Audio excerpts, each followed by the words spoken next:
chính linh lạc lao lan trái xếp chim bu lan thêm mong mai ni yong nam cao hoàng kim chính linh lạc tương hoàng tươi sao yên nam tiếng lạc bu âm hoàng sẽ bay bên men ya nè ngô nam yoi tiếng lạc bu tươi sao mẹ hào hoàng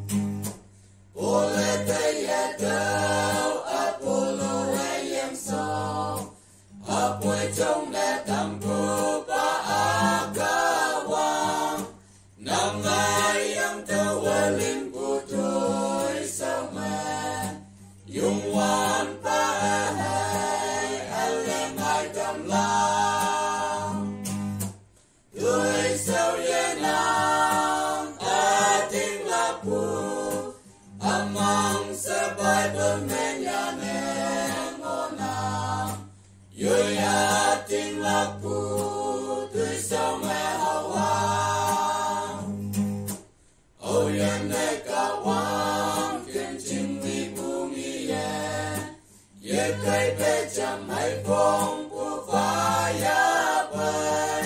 iman ai anh tươi sao hay nốc sa te ye cây bu cả hoàng nghe môi hay man pha tươi sao ye nam tiếng lạc bu đại mang sẽ bay bên men nhà nè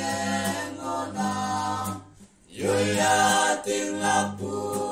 tươi sao mẹ hào hoàng yung wan ba ka hoàng lang sim si wong kaya ngata như ya ha